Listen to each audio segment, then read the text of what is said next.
Eu-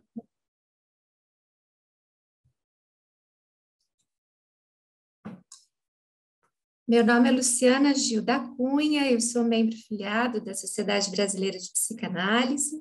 Quero de novo dar boas-vindas a todos e agora eu vou apresentar as nossas palestrantes, né? O pessoal que vai então comentar esse filme. Primeiro eu vou apresentar todas, depois eu vou apresentar e cada uma vai ter 20 minutos para falar um pouco, né? Primeiro, a doutora Fátima Maria Cassis Ribeiro Santos, ela tem formação médica pela Unicamp, é psicanalista e membro associado da nossa sociedade. Francesca Cricelli é poeta, tradutora literária, doutora em literaturas estrangeiras e tradução pela USP. Atualmente ela vive em... E agora? Reykjavik. Esse lugar, obrigado, onde estuda língua e literatura islandesa. Doutora Regina Miorance de Lima, psicanalista, membro associado da Sociedade Brasileira de Psicanálise de Ribeirão Preto, psicóloga, mestre e doutora pela USP. A gente vai começar então, Francesca, você primeiro, com você.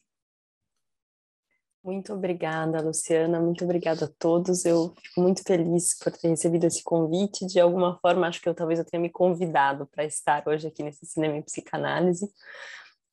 Eu tenho a sorte de ser uma das tradutoras da Elena Ferrante no Brasil. Eu traduzi o romance que se chama Dias de Abandono. Infelizmente, quando chegou a vez de um dos meus livros preferidos, que é A Filha Perdida, contrato de edição passou da Biblioteca Azul, que era a editora que estava publicando, para a Instante, e normalmente quando isso ocorre mudam os tradutores. Então, eu quase traduzi esse romance em que é baseado o filme que a gente vai discutir hoje. E é interessante, eu vou falar algumas coisas da perspectiva como tradutora, e como...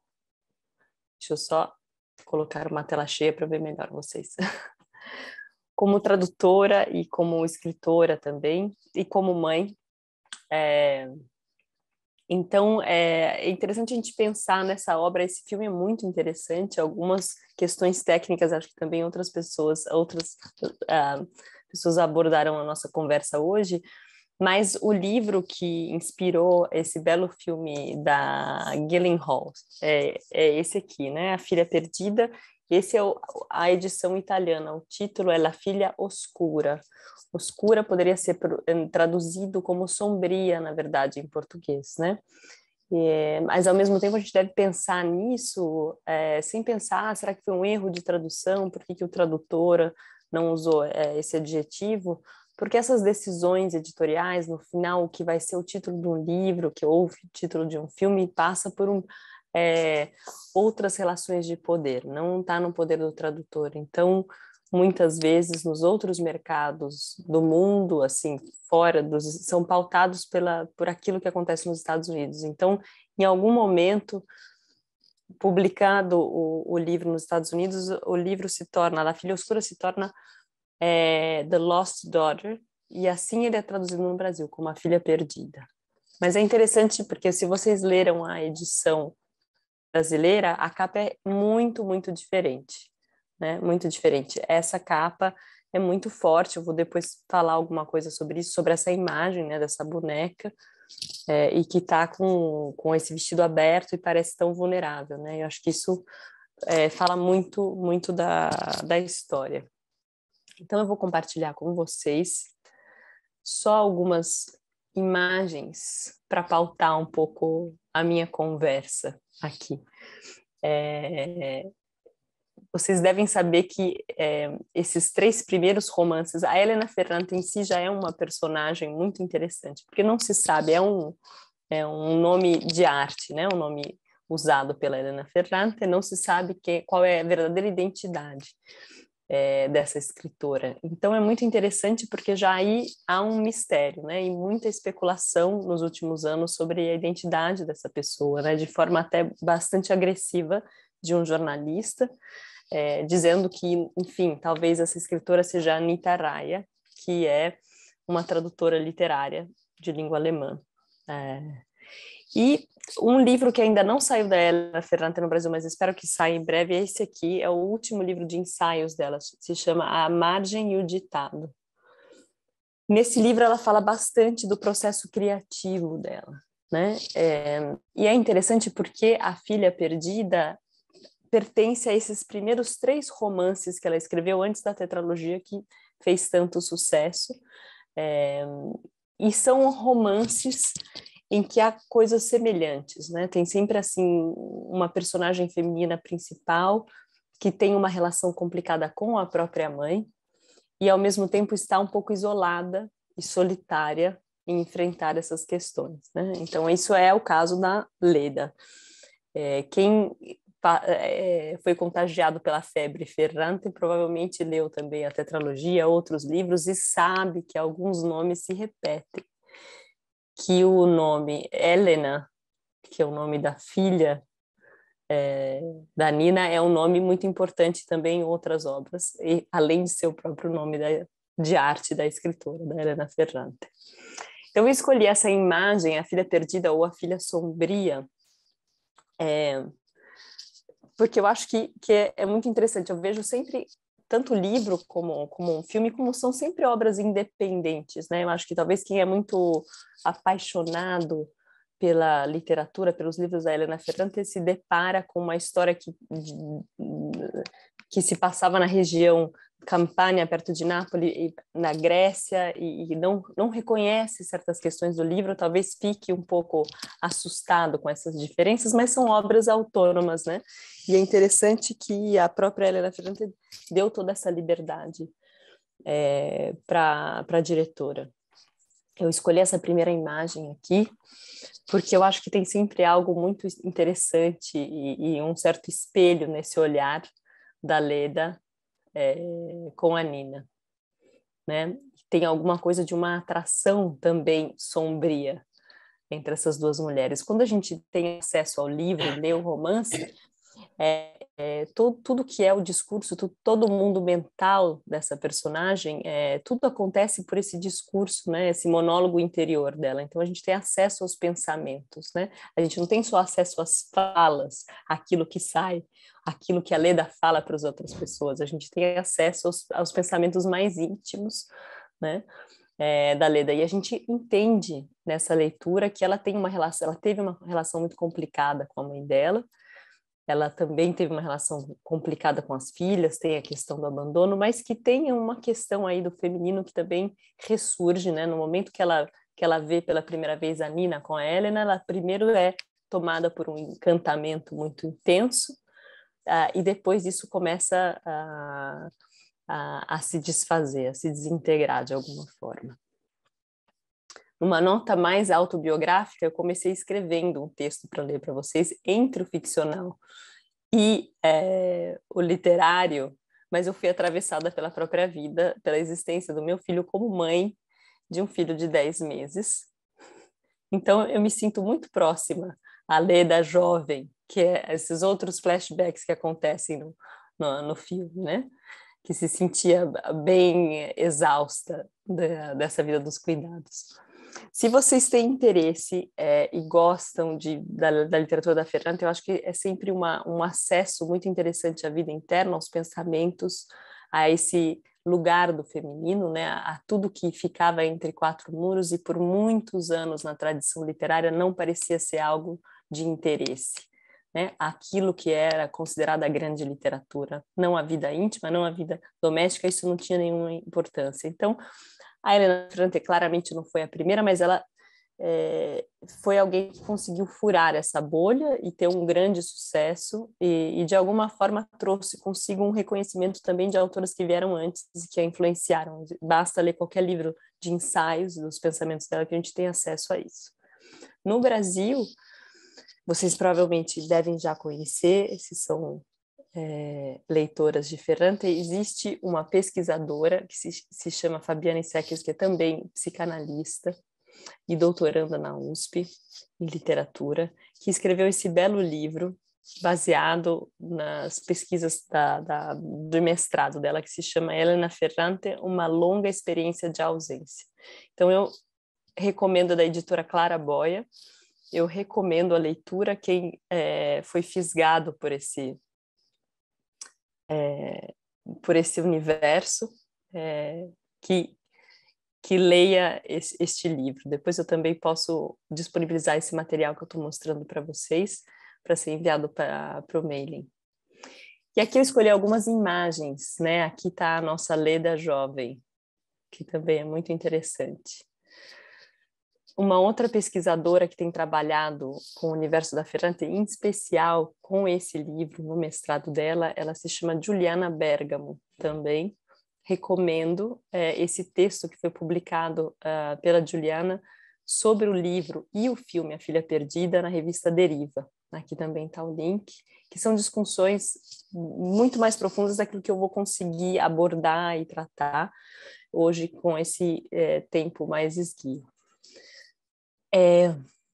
Aqui eu queria enfrentar com vocês, eu estou pautando um pouco com essas imagens a questão no que eu posso trazer do meu universo, né, de quem trabalha e pesquisa a literatura, de como a gente pode pensar nas escolhas dessas capas. Talvez graficamente a nossa capa aqui brasileira pareça algo bem resolvido, mais elegante, uma paisagem italiana, estilizada, né? Tem algo que perturba muito nessa capa italiana, né?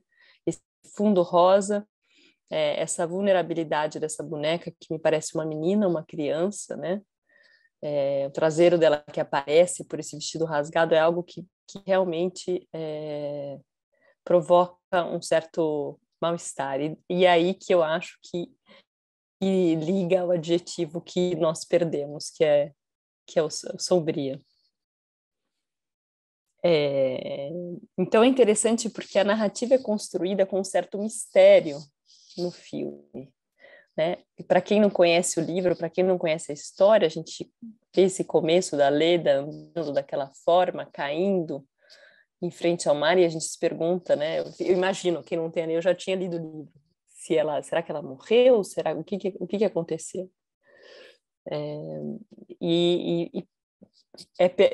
Toda a história é permeada por esse mistério, né? Que depois se torna a questão do mistério do por que será que ela roubou essa boneca na criança. No livro, a história é vista de outra forma, começa já com um relato no hospital. Então a gente tem acesso a isso que não tem como transpor para o mundo do cinema, né? Então também é interessante pensar como uma obra pode ser tão rica e despertar um desejo também em outra artista, como a diretora, que dá a sua própria interpretação, né, daquelas personagens. Então a gente tem também uma imagem muito bonita da Leda antes de ser fisgada pelas próprias memórias, pelas próprias vivências, pelas próprias questões, quando ela está só relaxando no mar. Tem um outro texto que eu recomendo também, da Fabiana Seckers, que é ela é colunista da revista Rascunho, onde ela fala também sobre o filme e sobre o livro.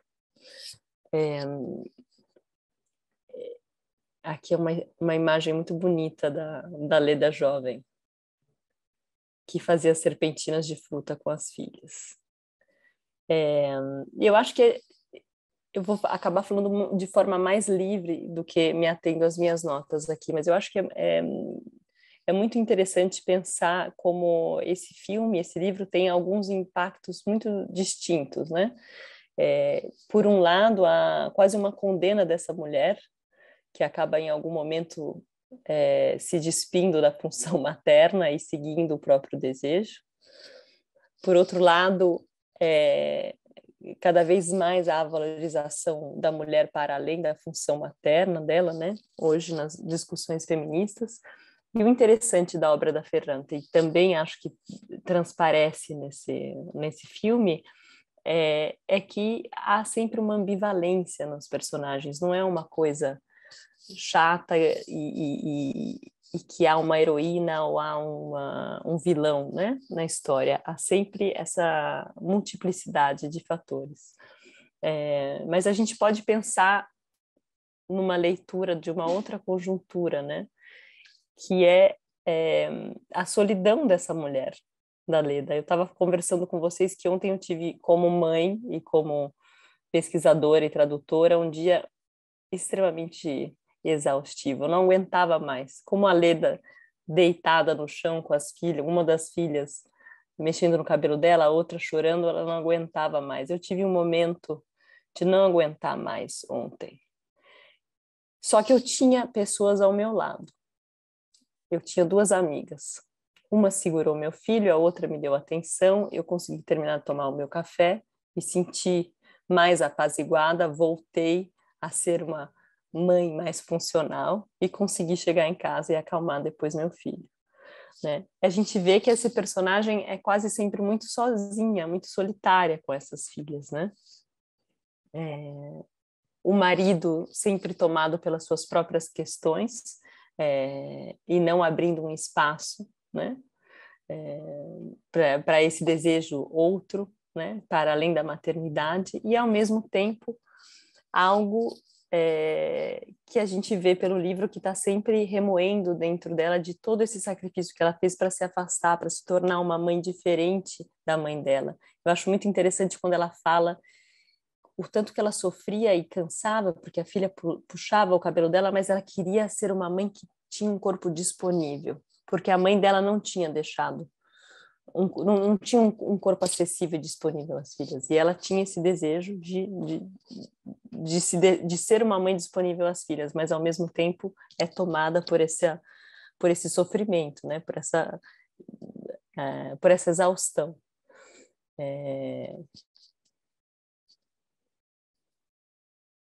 Eu acho que é muito bonito também no filme como o olhar da diretora naquilo que volta, né, das lembranças da vida dela, também mostra os momentos felizes e amorosos e bem vividos, né?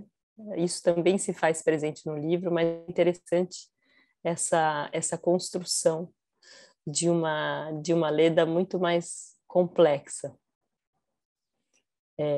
Talvez uma das coisas que tenha me chocado mais no filme em relação ao livro, que talvez vocês devem se lembrar, é desse momento em que ela conta, enfim, aquilo que ela parecia ter guardado por tanto tempo, que é o fato que ela abandonou, que ela foi embora e deixou as filhas por 3 anos para seguir e viver outras coisas da vida dela, porque ela ainda tinha que entender quem ela era, né? De alguma forma. E que ela poderia ter levado muito mais tempo, mas no fundo ela também volta por uma questão egoísta, porque ela sentia falta de estar com as filhas. Parece que ela fala isso quase sorrindo, mas ao mesmo tempo é muito sensível o recorte dessa cena com esse close feito pela diretora, porque a gente vê nos olhos da Leda toda essa complexidade, como foi algo, com certeza não foi algo fácil, tanto que essa questão, tanto com o vínculo com as filhas, como com o vínculo com a própria mãe, não parece abandoná-la, nem quando ela está de férias. Né? Em algum momento é como um vulcão em erupção. Isso me faz pensar um pouco aqui da Islândia, onde eu moro, onde há muitos vulcões, e que quando eu estava no final da minha gestação, a gente passou por mais ou menos uns 5.000 terremotos, porque o magma que estava acumulado em algum momento precisava achar um lugar de um escape, né? E eu fico pensando na Leda jovem, né? Como essa península que tem aqui do lado de fora da minha janela, eu consigo ver esse lado da península onde houve essa erupção,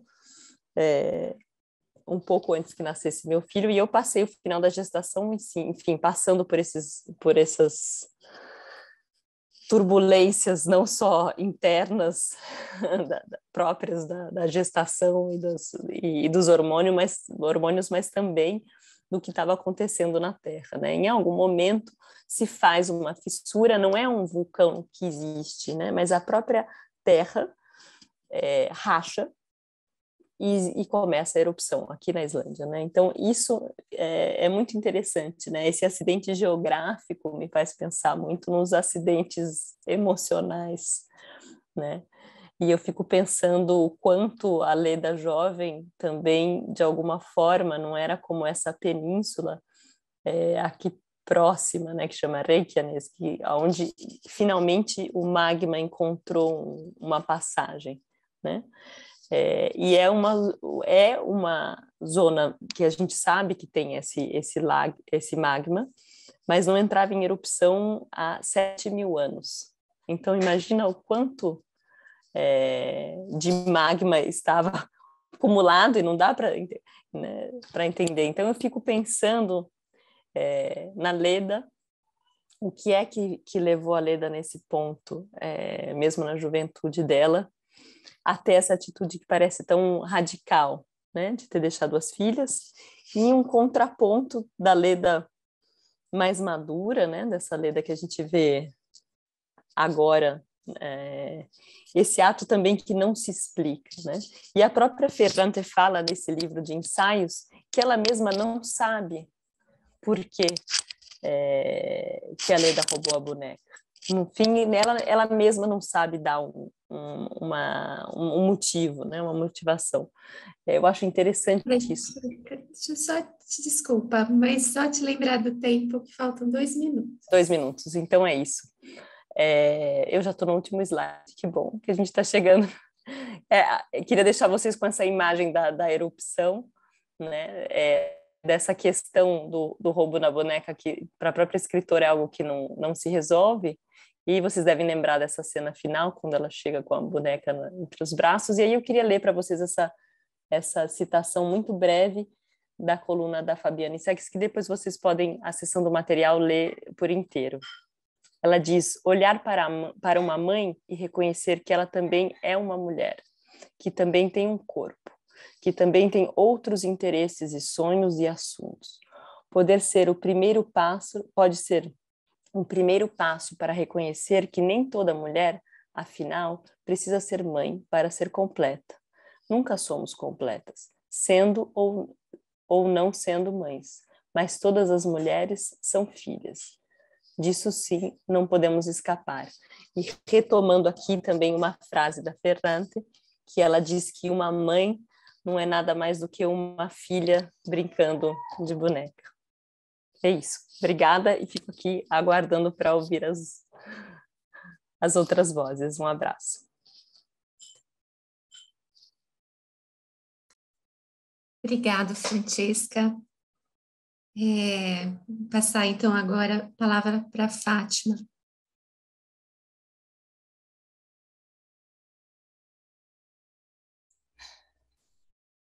Boa tarde a todos. Eu quero dizer primeiro que é uma honra para mim estar dividindo uma mesa tão rica, né, com a Francesca e a Regina, né, minha amiga de turma, de formação. E eu quero agradecer a presença de todos, né, e ao Cinema Psicanálise de Ribeirão, né, na pessoa da Luciana Mian, a diretoria regional da nossa sociedade, através da Marusa, e as minhas amigas do cinema e psicanálise, de Franca, né, que é Ana Regina, Ana Márcia, Josiane, Débora, Sônia. Bom, primeiramente, eu queria falar sobre por que eu me baseei no livro, né? Bom, eu passei a minha infância toda, né, a minha vida familiar entre italianos, né? Então, para mim, não combinava, né, essa coisa do Bronx, né, dos americanos, né, porque é tão nítida a questão, né, da família italiana ali, né, e tem tanto a ver com a minha vivência também, assim, né, entre italianos, né, então que ou descendentes, né, de italianos, que então eu preferi pelo livro. E também porque o livro me serviu, né, para estar indo em direção a algo que eu queria, né, comunicar. Bom, então eu começo dizendo, né, que a autora já de início, né, diz assim: as coisas mais difíceis de falar são as que nós mesmos não conseguimos entender.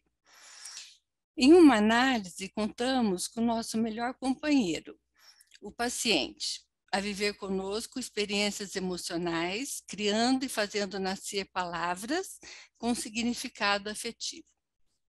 Também contamos com o setting a nos propiciar elementos favoráveis ao nascimento delas. Encontro-me nessa difícil tarefa solitariamente a evocar em mim palavras com significado que deem algum contorno afetivo à tarefa que me propus executar. Então, sob esse ponto de vista, eu me lembro muito de Clarice Lispector em A Hora da Estrela, né, através do Rodrigo S.M., que era o narrador, de como ela precisou bordejar palavras, né, para ir apresentando a Macabeia, tal a complexidade que era a personagem, né? Então, eu me identifiquei com isso, né? Eu pensei, nossa, como eu vou entrar naquilo que eu gostaria de falar, se é que eu vou conseguir, né? Então, as conjecturas que eu faço são baseadas na minha vida, né, na minha experiência de vida, né? As leituras que eu faço, as histórias que eu vivo com os meus pacientes e toda uma vida pregressa de análise e supervisões.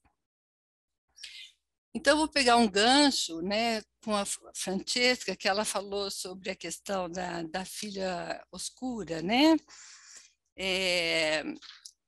E aí eu me detive mais nesse, né, quer dizer, eu fui buscar mais no dicionário o significado dessa palavra, né? Oscura, escura, sombria, né? Então, a gente pode associar com outras palavras como tristeza, vago, desconhecido, que não é claro para o espírito e que é difícil de compreender. Ao entrar em contato com as artes, como essa obra que agora estou mencionando, passo a viver a experiência emocional do desconhecido, a difícil compreensão da personagem central do romance A Filha Perdida. Bordejando, apresento nossa personagem.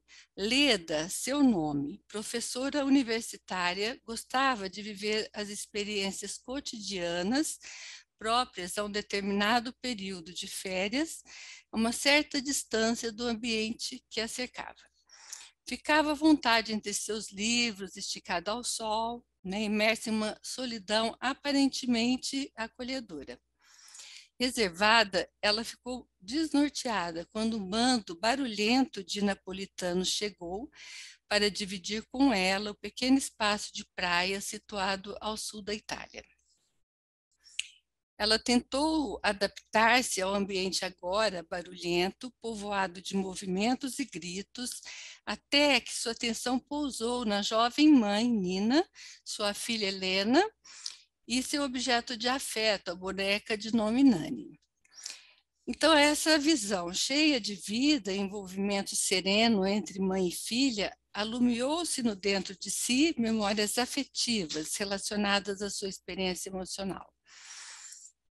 E aí, com coragem, ela deixou-se, então, inundar por sentimentos e emoções, né, que, feito águas turbulentas que, estando represadas, adquiriram violência, ao ganhar livre curso em sua mente. Eu achei interessante, né, porque a Fran estava falando do magma, né, dos terremotos, então, essa ideia de turbulência, né, de violência também, né, ela é comunicada realmente, né? Com coragem, Leda deixou-se inundar por sentimentos e emoções, feito águas... isso aqui eu já falei. As complexidades e dores contidas em sua história de vida vão se desvelando sobre o nosso olhar. E como espelho também tem o poder de nos tocar em dores e complexidades que nos constituem como seres unitários. Falar sobre essas dores requer de mim, ao escrever este comentário, a sensibilidade e profundidade nas palavras que só um poeta tem, ou um artista, né? Longe de tais atributos poéticos, então eu vou procurando no meu interior algo que possa se aproximar do que imagino ser tais dores e complexidades, como um sonho, podendo haver muitos outros. Aproximar-se da verdade de Leda somente seria possível em análise, portanto, comentários de livros ou filmes são sonhos sob o vértice psicanalítico de seu autor.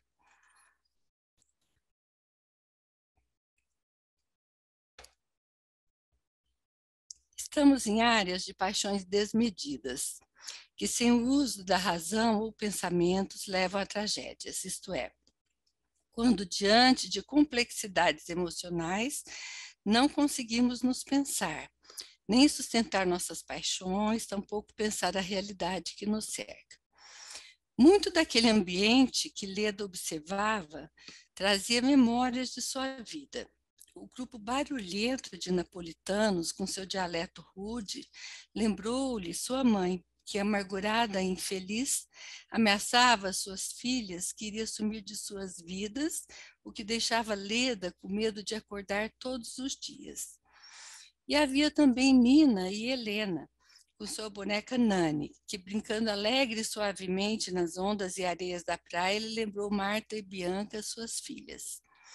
Com elas, a memória lhe resgatou dores ainda não representadas, que, exigindo serem sentidas, foram aparecendo sensorialmente através de vertigens e mal-estar vago. Isso fica muito claro no filme, né? Toda vez que ela, sob uma emoção forte, né, geralmente uma lembrança, né, revivendo uma lembrança, ela ficava tonta ou pálida, né?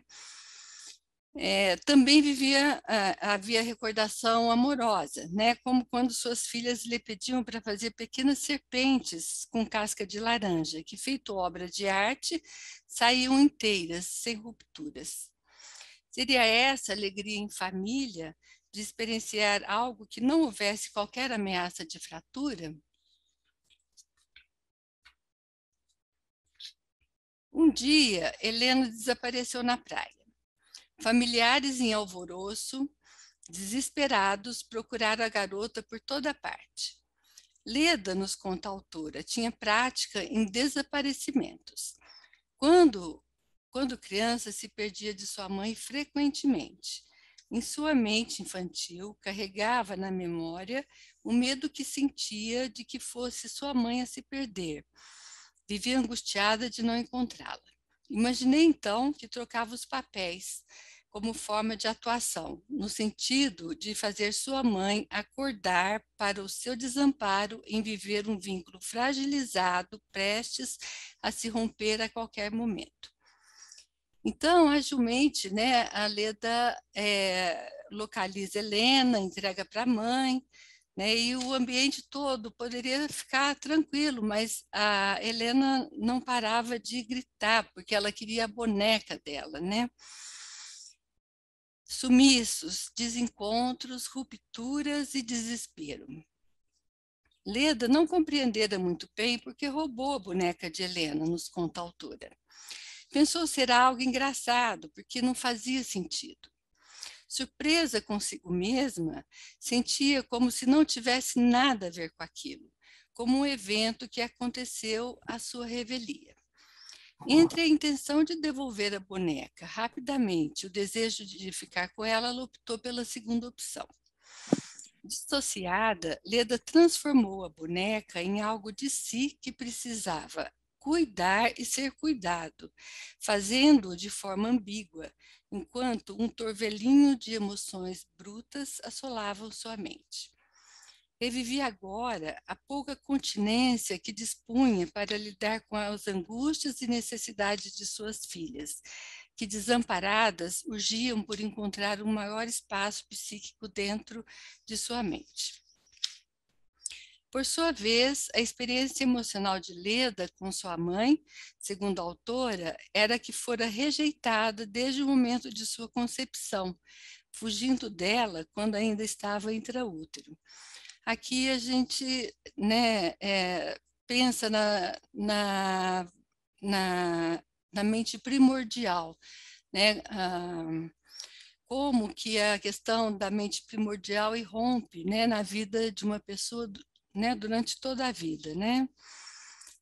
São marcas indeléveis em uma mente ainda imatura para receber tamanha carga emocional, indicando uma vida inteira de trabalho psíquico a ser elaborado. São histórias de desencontro entre mentes transgeracionais, falhas em preconcepções primevas, a não realização do anseio que o bebê tem de que há uma mente esperando por ele e que irá lhe ajudar a buscar a sua verdade. E eu pensei bastante, né, na questão da matrioska, né, aquelas bonecas russas, né, e que uma vai sendo contida pela outra, né? Que eu acho que tem a ver com aquilo que a Fran falou, aquela última frase, né? Que toda mãe é uma filha, como é que é? Toda mãe é uma filha brincando de boneca, né?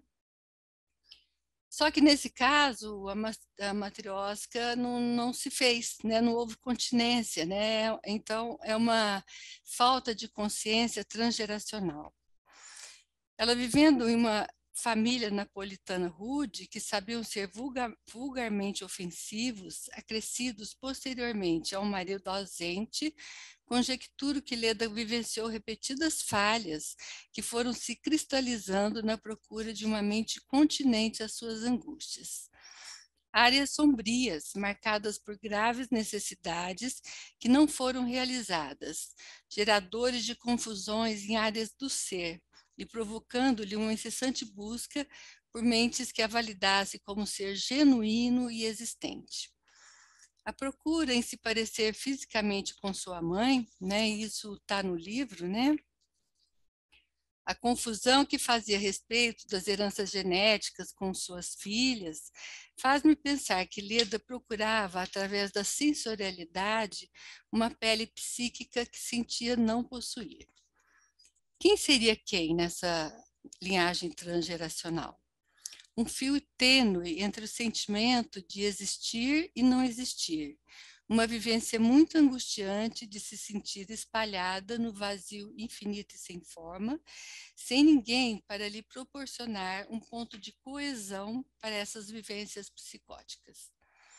Tentou, então, uma saída alucinada na área do ser, rompendo de maneira violenta com sua história e as suas relações. Então, ela decidiu ser uma outra pessoa e deixar tudo aquilo que ela tinha, né, todos os vínculos, né, fosse o que fossem, né, mas vamos dizer, são coisas que faziam parte da sua vida, né, e ela quis buscar ser uma outra pessoa, né, onde poderia haver encaixes perfeitos, quem sabe, né, e o sentimento de se sentir reconhecida e existente. E aí eu me lembrei muito do Manuel Bandeira, em seu poema Vou Embora para Passárgada, um lugar onde não havia qualquer tipo de frustração ou impedimento às necessidades ou vontades. Então, nesse caso, Leda, né, encontrou em Hardy, um exímio professor em sua área, sua Passárgada. Segundo Helena Ferrante, queria ganhar o mundo, com 1000 ideias novas, se apaixonando por qualquer um que lhe dissesse que era talentosa e inteligente. Leda perdeu-se de si mesma. Sem saber pensar suas experiências e sem encontrar quem ajudasse a se pensar, Leda viveu uma vida de atuações como consequência de sua anorexia emocional. Então, a gente vê a tragédia acontecendo, né? De uma desilusão no encontro com a mãe, vislumbrou no casamento a possibilidade de um encontro consigo mesma e com o outro, e fracassou. Tentou viver um vínculo menos frágil com suas filhas, mas sua reserva emocional era muito pequena frente à demanda da maternidade. Quem sabe, né, um novo parceiro pudesse preencher as faltas, né, de uma vida inteira. Novamente, fracasso. Voltou-se então novamente para as filhas, mas a relação de amor e confiança não pôde ser construída ao longo dos anos, falhando novamente no reencontro. Vivendo sozinha, resolve tirar férias, mas se encontra com todo esse passado novamente, onde somente houve reatualização dos seus sentimentos e atuações, sem condições de pensabilidade e, consequentemente, sem ampliação do seu ser. Então, é isso que eu gostaria assim, de deixar claro, né, que faltou para a Leda quem pudesse pensar com ela. E não havendo pensamento, a atuação, né? Só a atuação. A pessoa tem uma frustração e ela vai, né, de encontro a uma coisa que não dê frustração, mas ela não pensa que ela pode modificar alguma coisa, ela não tinha mesmo uma reserva para isso, né? Com que maestria a autora nos coloca frente às nossas fragilidades como humanos que somos? Qual é o preço que pagamos por viver uma vida sem elaboração, sem condições para nos pensarmos? Quais as consequências esparramadas por toda uma vida quando tragédias de desencontros primevos acontecem? Haverá tragédia maior que viver uma vida perdida de si mesmo no escuro de uma cegueira interior? E, para finalizar, eu escrevi assim, um versinho. Gabriela, pode passar para mim, por favor? Assim, uma homenagem às Ledas, partes de nossa personalidade que nos habita. Arfava sob densa nuvem de pensamentos circulares. Arrancada de seus anseios, vagueava. Vozes, pedaços de palavras, restos de lembranças somavam sombras em seus olhos. Estaria ainda viva? Muito obrigada pela atenção, pessoal.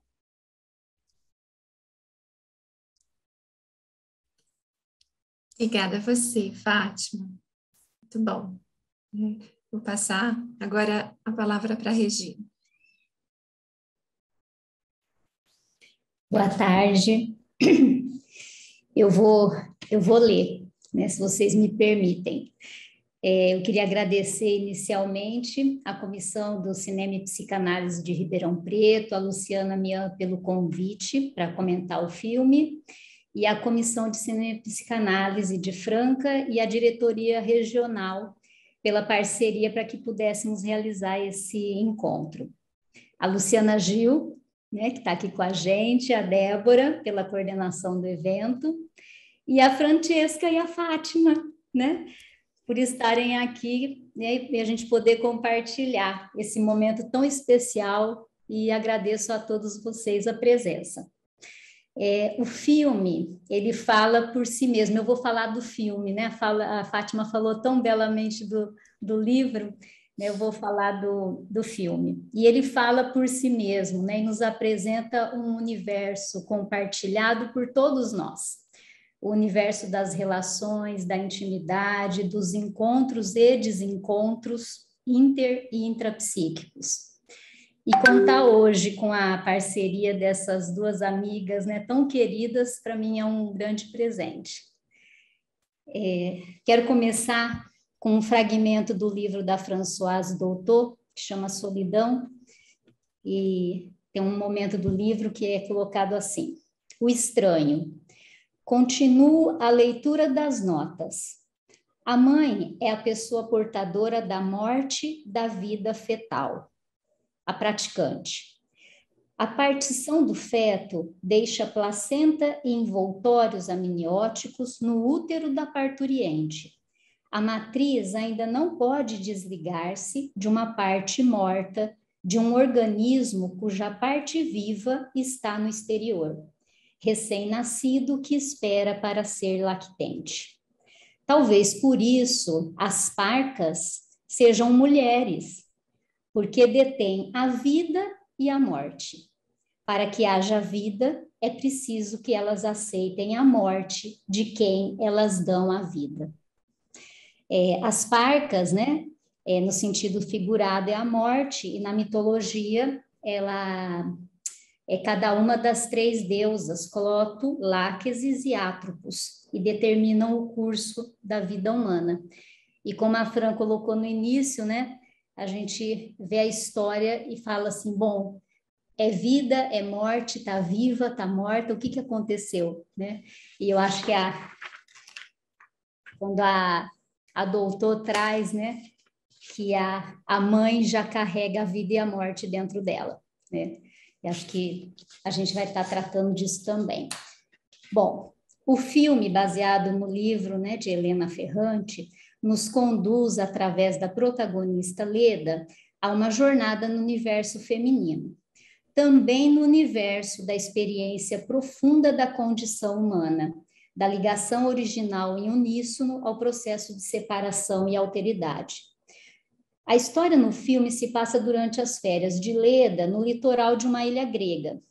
Leda, uma mulher de 48 anos, mãe de 2 filhas jovens adultas, chega com suas grandes malas carregadas de livros, anunciando seu trânsito pela literatura, uma forma de expressão do humano nos seus diferentes vértices.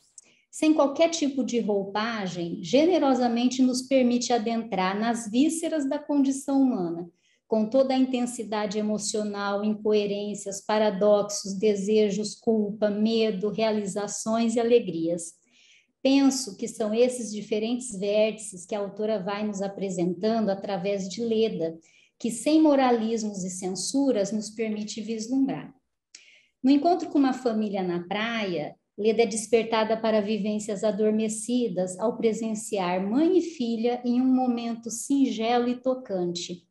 Nina, a mãe, deitada em uma espreguiçadeira, é acariciada com a água que a sua filhinha Helena joga com seu regador. Ora banhando a mãe, ora banhando a boneca Nene, vai cuidando amorosamente das suas posses mais preciosas. Ali uma filha junto da mãe, experimentando o cuidar de uma mãe para com uma filha. Helena, Nene, Nina, confundidas, fusionadas em uma unidade, num mundo particular. Quem é mãe? Quem é filha? Nesse momento, Leda é tomada por emoções tão intensas que só podem ser acessadas pelas reações físicas, abrindo um portal para inúmeras lembranças que passam a acompanhá-lo ao longo de suas férias, que a Fátima falou, né, a respeito da forma como a Leda vai experimentando, né, as emoções via corpo, né? O que estava aparentemente adormecido nas profundezas, carente de compreensão e significação, começa a emergir. O canto da cigarra despertando Leda à noite traz de forma simbólica esse momento de ruptura. A cigarra tem um ciclo de vida peculiar, havendo um primeiro nascimento do ovo para a forma jovem, chamada ninfa, que vive embaixo da terra entre 30 centímetros a 2,5 metros. Sua estadia no subterrâneo pode durar meses, chegando a 17 anos. Quando eu fiquei sabendo disso, eu levei um susto. Eu falei, gente, 17 anos a cigarra pode ficar ali aguardando para vir para a superfície. Bom, a gente sabe, né, quanto tempo que algumas experiências podem aguardar para vir, né? E às vezes algumas nunca nem vêm à superfície, né, de uma forma tão clara. Após no segundo nascimento, ela vai para a superfície e vive sua vida adulta. Transição, mudança, renovação, enfrentamento de novos desafios simbolizam os atributos da cigarra, penso estarem presentes na trajetória de Leda. Ao longo do filme, os olhares que se cruzam entre as várias mulheres, Leda, Nina, Cália, Caminhante, sinalizam a cumplicidade, experiências vividas e compartilhadas que não encontram palavras. Naqueles olhares, muito era dito e compreendido no campo da emoção, pois no campo da razão, o risco de julgamentos, críticas, mal entendidos seriam tremendos. Muitas vezes, as palavras não alcançam o vivido, e precisamos de tempo e uma parceria íntima para encontrar modelos e possibilidades para dar forma ao sutil e disforme em termos mentais, mas extremamente concreto emocionalmente. Nesse sentido, estou uma frase citada pelo professor Hardy em sua conferência. A hospitalidade ocorre quando se capta a atenção. A atenção é a forma mais rara e pura de generosidade. Tal frase traduz o pensamento da filósofa Simone Weil, falecida aos 34 anos. Ela argumentava que oferecer sua atenção para alguém era oferecer algo precioso, que vai gerar um contato verdadeiro. Os olhares atentos ao longo do filme podem nos apresentar para a natureza mais íntima do vivido pelos diversos personagens em sua trajetória solitária, na busca de se localizar no mundo, de compreender suas experiências dentro de uma existência ou inexistência. Apoiando-me nos conceitos de hospitalidade de Jacques Derrida, digamos sim ao que chega antes de toda determinação, antes de toda antecipação, antes de toda identificação, e de atenção de Simone Weil, espero poder apresentar e compartilhar esse olhar de cumplicidade e compreensão de vivências tão profundas e impactantes do universo feminino. Leda não nos poupa da verdade, seja ela qual for, da forma mais crua e visceral. Ela não nos deixa descansar em clichês, preconceitos, jargões e cenários para sustentação de não-verdades. Em vários momentos ela lança uma frase que, pela sua crueza realística frente aos fatos, beira ao cruel. Tem hora que ela é cruel. Como na cena da loja de brinquedos, em que Cali, uma primigesta, comenta o quanto as crianças não poupam as mães e perguntam sobre a experiência de Leda, que relata não se lembrar. Imediatamente Cali diz, não se esquece nada sobre filhos. E Leda apenas diz, é a sua experiência? Em outro momento, conversando com Lali, morador local há 30 anos, desde quando deixou a esposa cuidando dos filhos em outro continente, ele fala sobre os filhos e ela então rompe o cenário dizendo, você fala como um homem de família. Com o mesmo olhar impiedoso, cru, sem qualquer lapidação social, Leda se apresenta e apresenta a natureza humana a todo momento. Questionada sobre o motivo de ter pego a boneca de Helena, que sofria intensamente a perda da sua filhinha, Leda apenas diz não saber os motivos, e dentro da sua forma crua de se aproximar de suas vivências, carentes de compreensão, ela diz, foi só por diversão, sou uma mãe desnaturada, ou seja, eu não sou uma mãe natural, uma mãe que naturalmente teria instintos maternos. Uma mãe tentando se encontrar, a laranja, a casca, a cobrinha, ou a mãe, o cordão e o bebê. O ovo humano, como o de todos os mamíferos, só pode dar o indivíduo da espécie se nidificado na mãe. É uma outra frase da Françoise Dolto. Assim como da laranja vai se extraindo a casca, formando uma espécie de cordão que, ao ser descolado totalmente da laranja, já não faz mais parte dela, podendo tomar uma outra forma, cobrinha com olhos, embora tenha sido ela, da mãe vai se formando uma outra vida. Laranja e casca, juntas que se separam, guardando cada uma parte da outra. Mãe e feto, juntos na complexa tarefa de se separarem para encontrar uma existência singular a partir da unidade original. Os partos e separações vão ocorrendo ao longo da vida. Ao nascer, o bebê se separa aparentemente da mãe. A ligação à unidade permanece, e o filme retrata belamente essa unidade, essa vinculação física e psíquica. Vamos observando essa unidade sob diferentes vértices. Helena, nervosa, morde o rosto da boneca frente à irritação da mãe discutindo com o marido.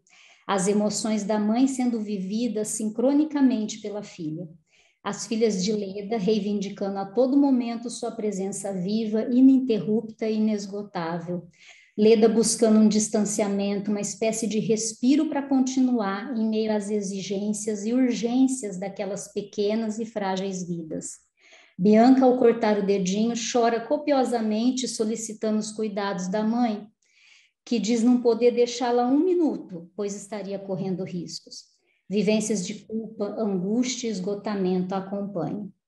Nesse emaranhado emocional, a ternura, a impotência, os sentimentos mais profundos de amor e ódio vão sendo ativados. Num primeiro momento, a mãe se torna uma espécie de instrumento para a existência daquele ser, o palco, o invólucro, o berçário, a estufa, que permitirá a sobrevivência e auxiliará no desenvolvimento daquela vida. A mulher se perde para dar lugar a uma mãe que se torna quase inexistente para a existência do outro. Leda nos mostra toda a satisfação, dor e angústia que acompanha esse momento tão peculiar. Em alguns momentos, Leda pode despertar espanto e indignação naquele que perde o olhar atento e hospitaleiro. Mas se pudermos recuperá-lo, encontramos em Winnicott a possibilidade de compreender tamanho desconforto e, por que não dizer ódio, que a mãe possa sentir pelo filho. Segundo ele, a mãe teria certos motivos para odiar o seu bebê, como, por exemplo, o bebê não é uma concepção mental sua. Leda nos mostra o quanto ela percebe a diferença entre a filha desejada e a real.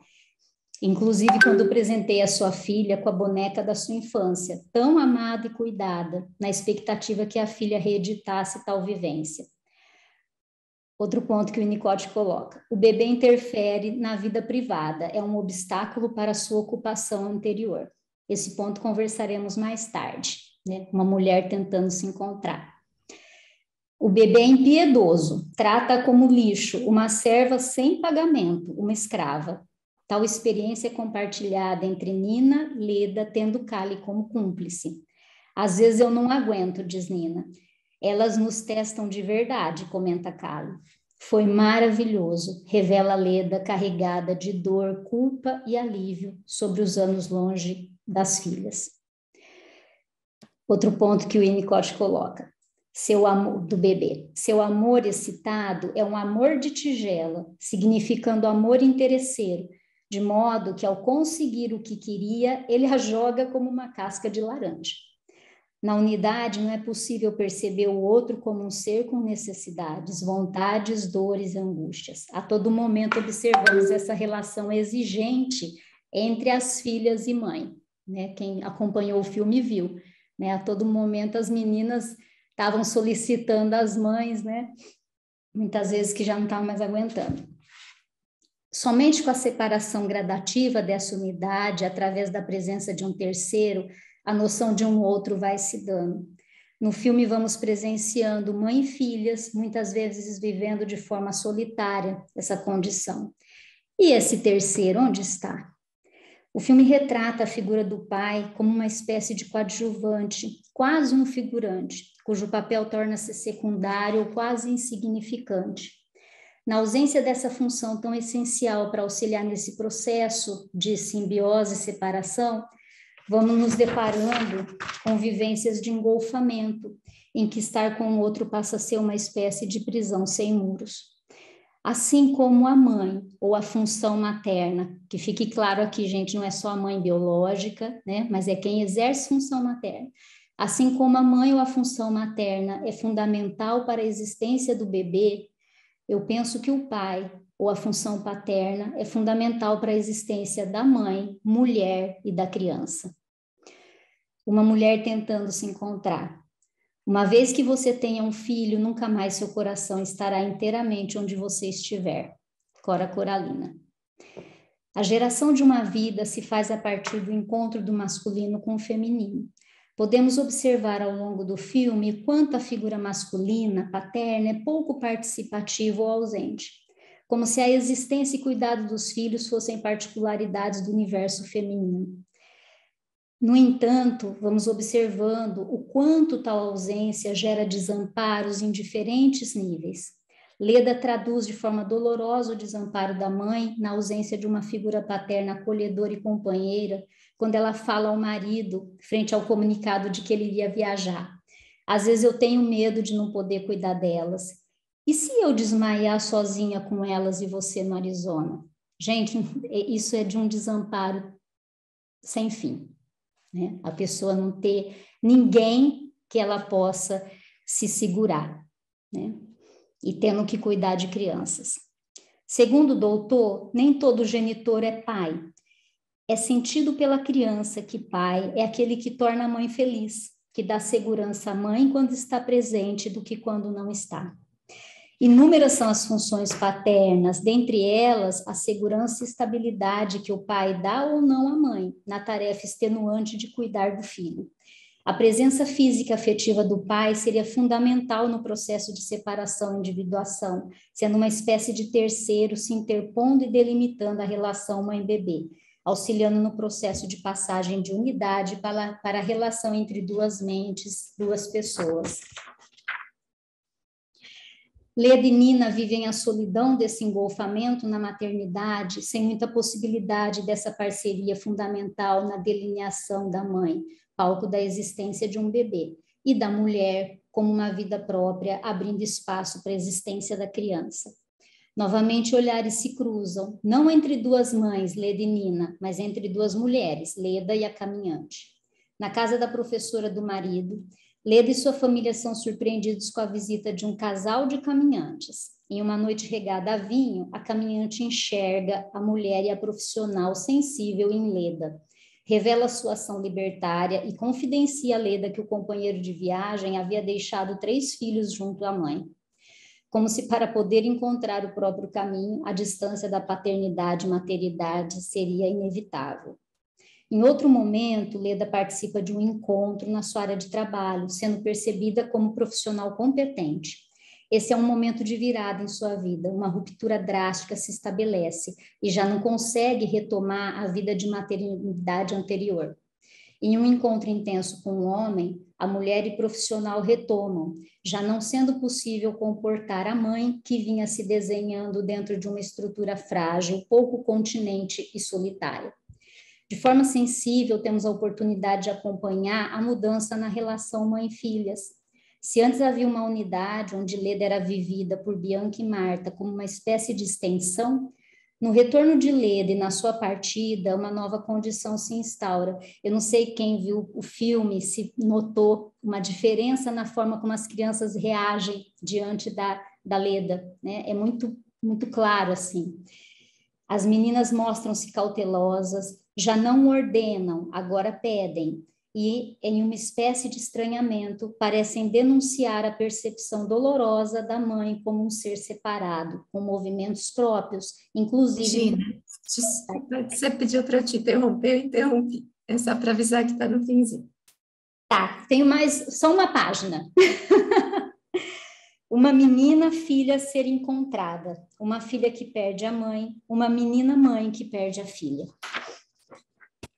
A sustentação da noção de infância e de um olhar cuidadoso para o infantil sempre foi frágil.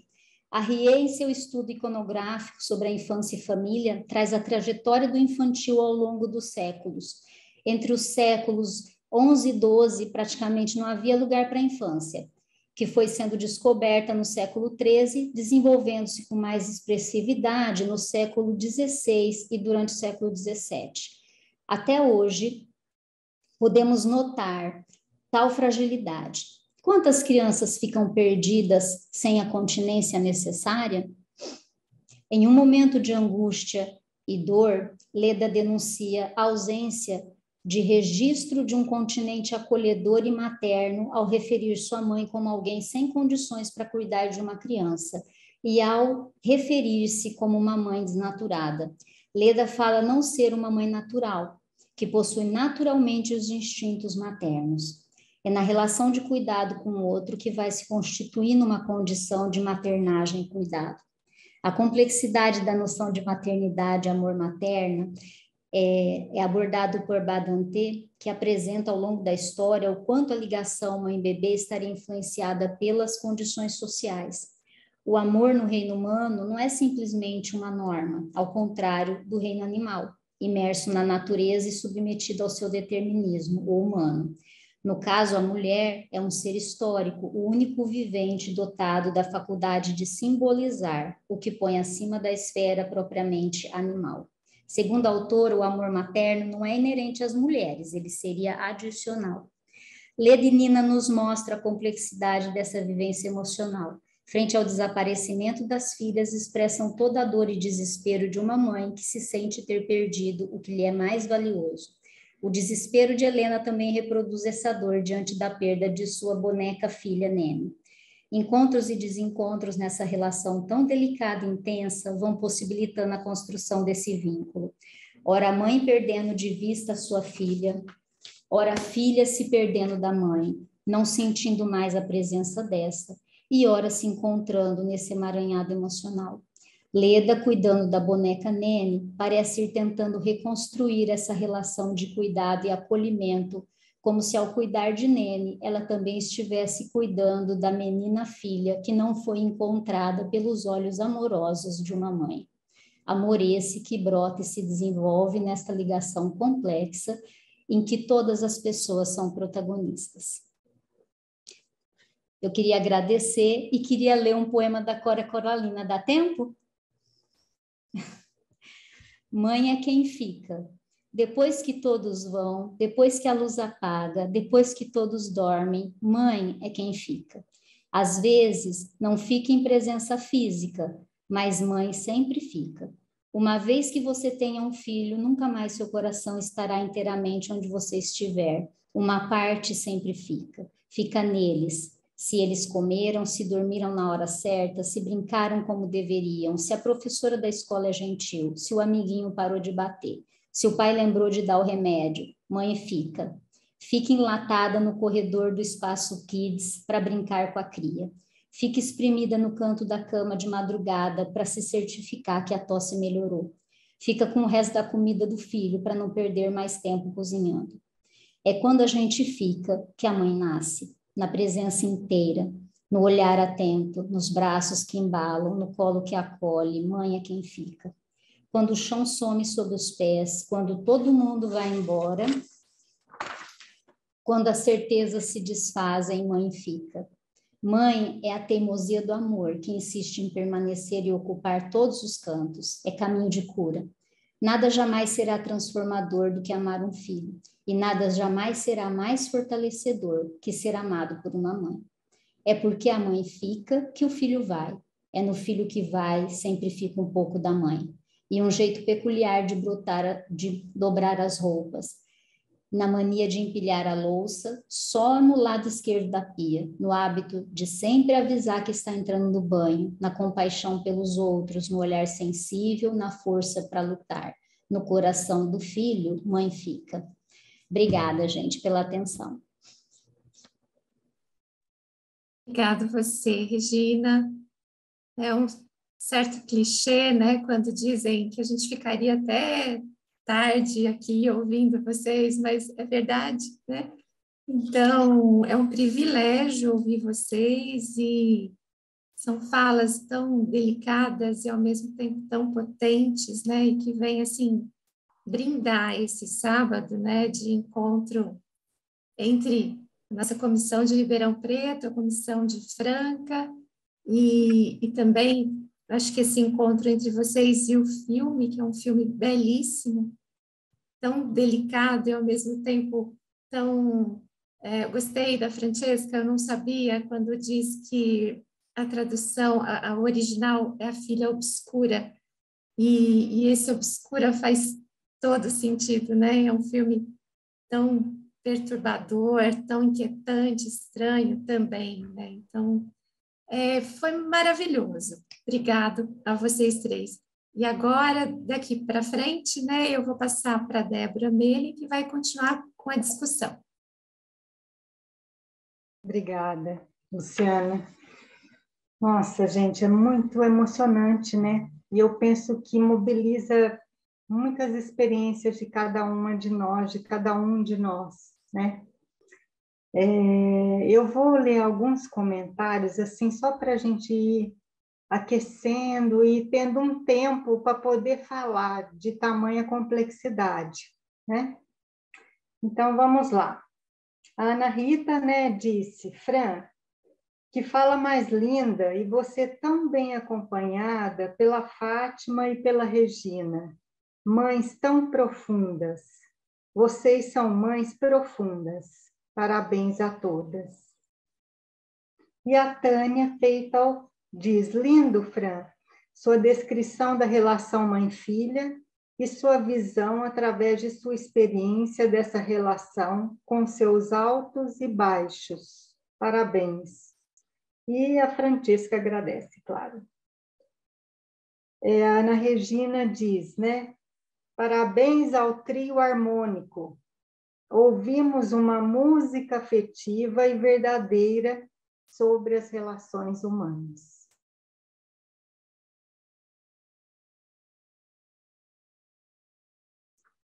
Então, vamos lá, gente.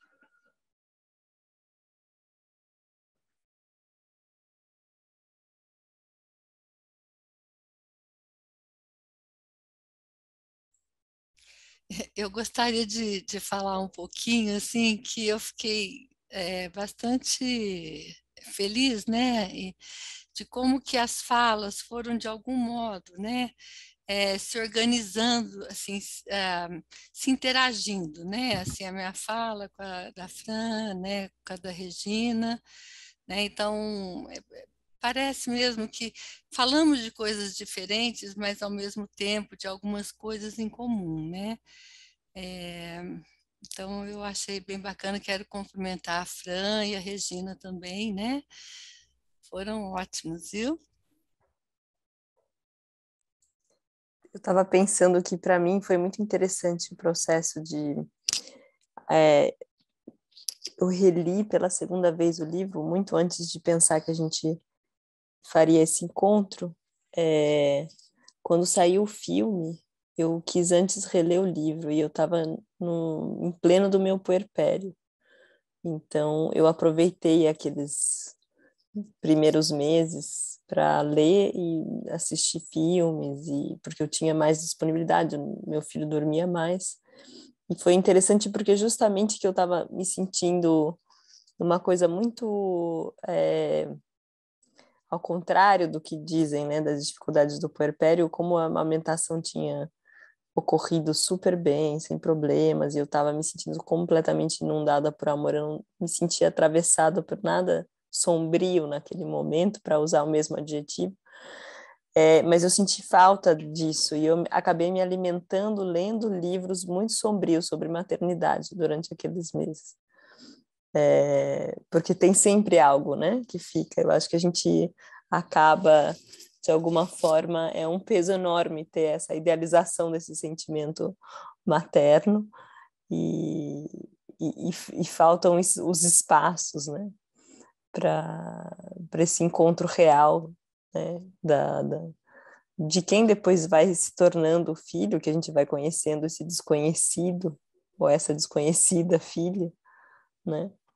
E como também para as filhas e para os filhos, os pais se tornam, de alguma forma, desconhecidos, né? Quando as coisas, né? Quando a comunicação e a idealização vai caindo. É interessante porque eu acho que a Ferrante coloca isso sempre em primeiro plano na obra dela, né?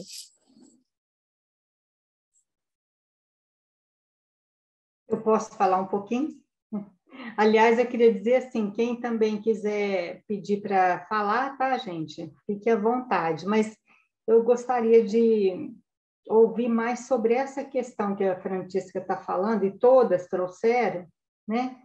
Que nessa questão de desidealizar o mito do amor materno, né?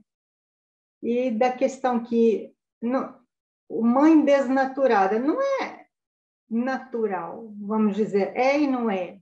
Então, eu penso que é algo da essência desse filme. Então, se vocês puderem estar falando mais sobre isso, né? Eu penso que eu gostaria de ouvir também.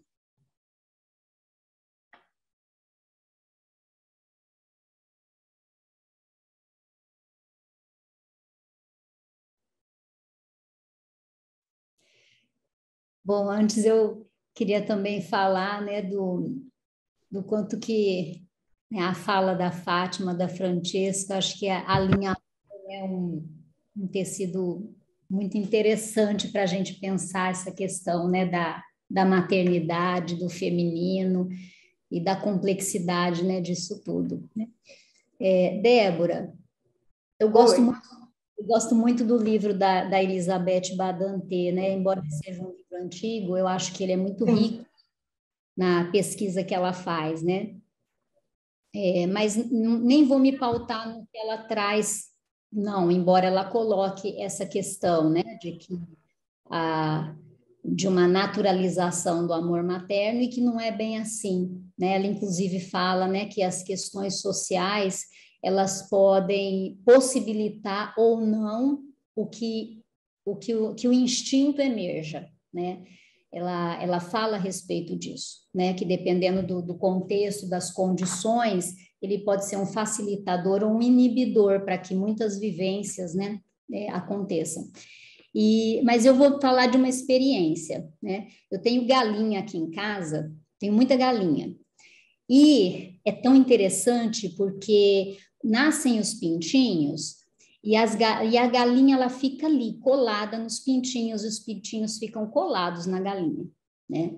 Uma vez deu uma tempestade aqui e eu presenciei a galinhazinha tentando acolher os pintinhos para não voar na tempestade. Uma coisa assim muito linda, angustiante de ver assim o que ela estava fazendo e muito bonito também.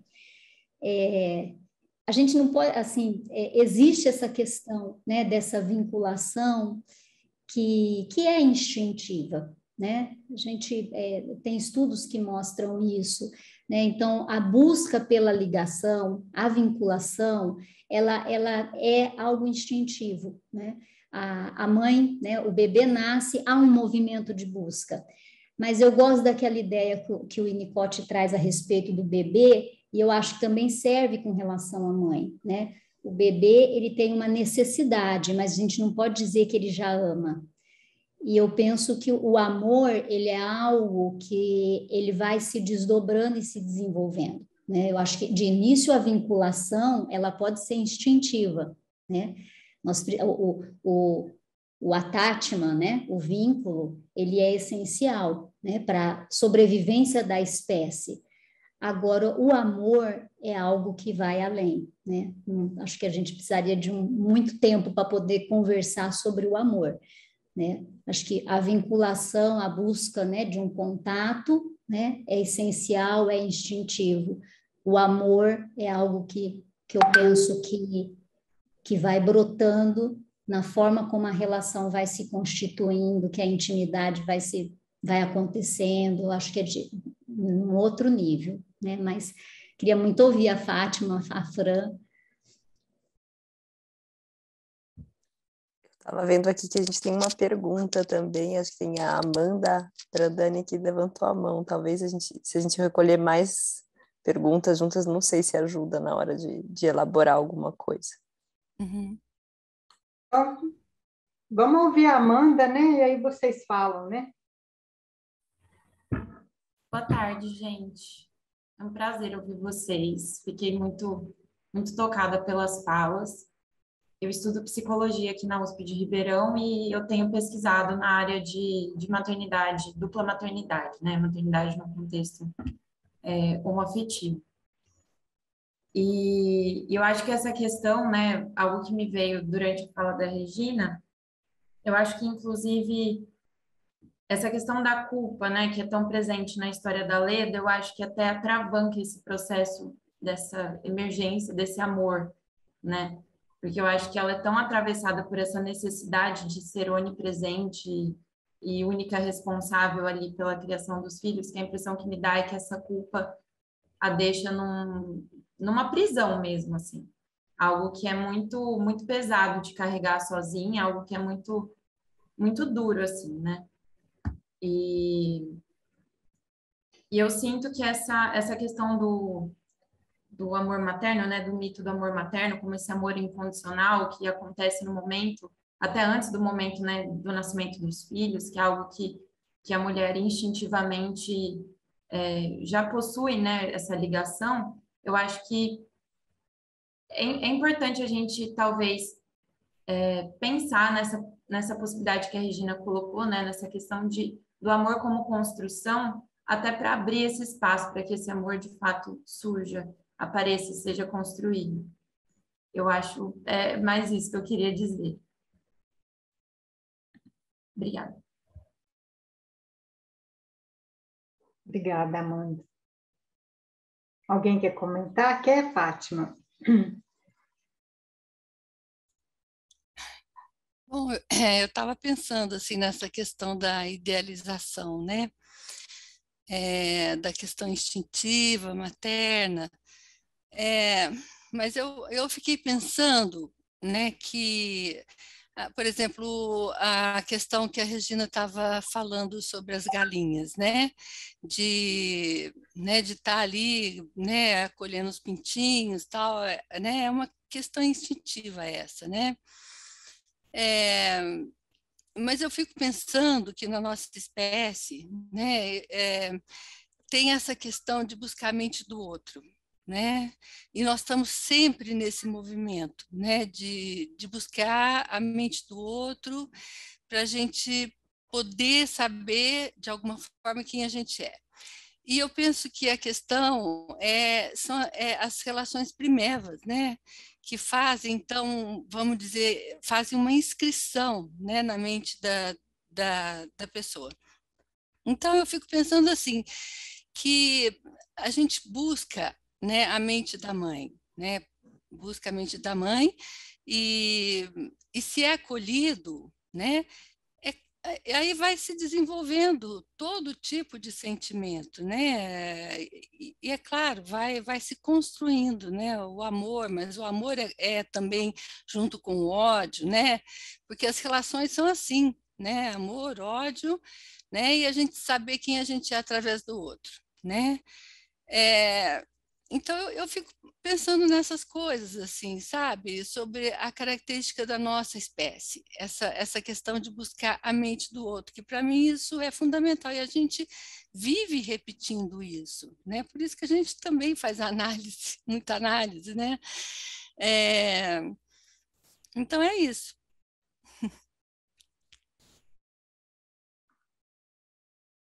Eu queria só fazer gente, é porque eu animei, assim, eu gostei tão desse filme, vocês me desculpem se eu estiver falando muito, mas eu estou fazendo perguntas que ficaram, assim, né, dentro de mim.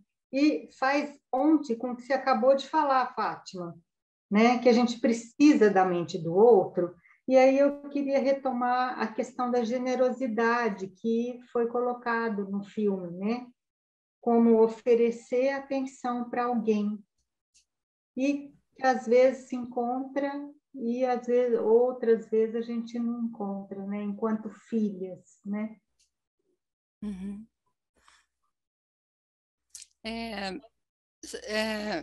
Então, há problemas, né, Débora? Nas relações humanas há problemas, né?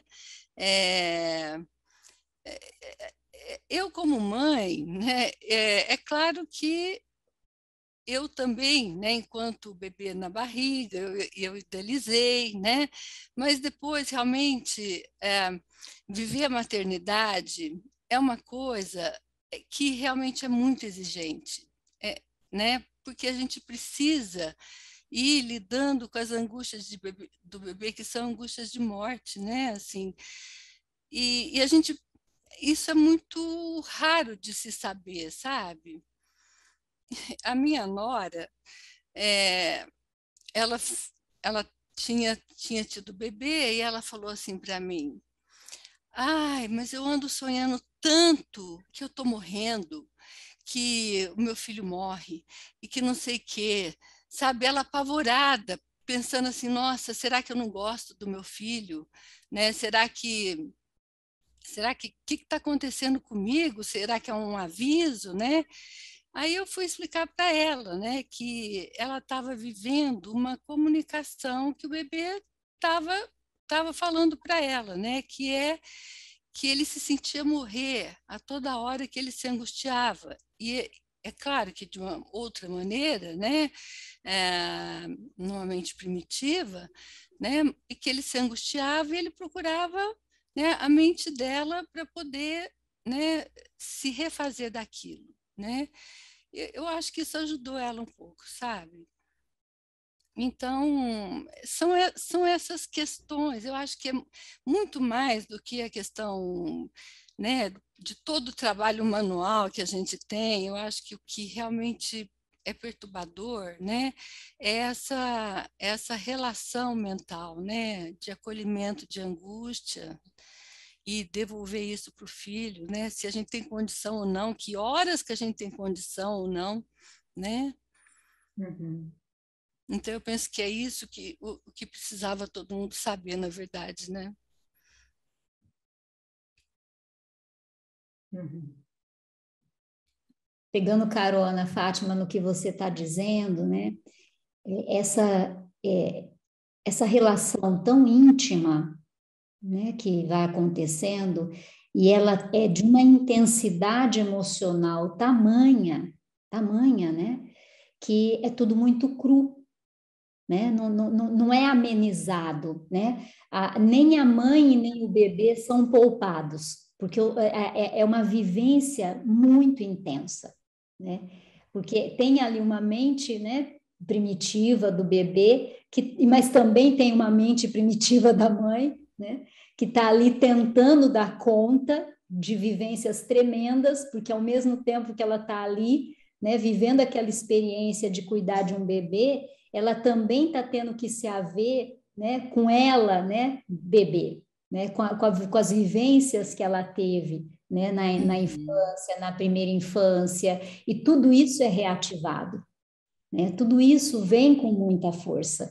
Então, é tudo tão intenso, né? É uma experiência tão intensa, uma ligação tão forte e intensa, que só quem vive na pele para ter alguma dimensão, né? E mesmo cada um vai viver de uma forma muito particular, porque cada um tem uma história muito particular, né? Então, a maternidade de um vai ser diferente da maternidade do outro, né? Eu já escutei de muitas mães o sentimento de culpa por não viver aquela maternidade idealizada, né? E isso é tremendo também, né? As mães ficarem assustadas, por que eu não estou sentindo aquilo que todo mundo diz que sente, né? Mas às vezes todo mundo diz um lado da história, mas não fala do outro lado da história, que também faz parte, né? Também faz parte. Que mãe que nunca teve vontade de jogar o filho pela janela? A Francesca falou ontem, né? Que ela teve duas pessoas que deram amparo, duas amigas que foram muito acolhedoras e possibilitou naquele momento que ela falasse assim, bom, deixa eu dar um tempo para eu não jogar o bebê pela janela, né? E que mãe que nunca viveu isso? Mas é pela intensidade, muito intenso. E eu penso que a relação analítica, né, tem momentos que a gente vive esse nível de intensidade. E o paciente poder saber que a gente comporta essa intensidade e continua ali, isso é fundamental. Né? Fala assim, olha, você continuou, né? E eu posso voltar no dia seguinte e você está presente, diferente da Leda, né? Que você estava comentando, né? Dela se perder e o quanto que ela sentia que essa mãe não encontrava ela e ela se perdia o tempo todo dessa mãe.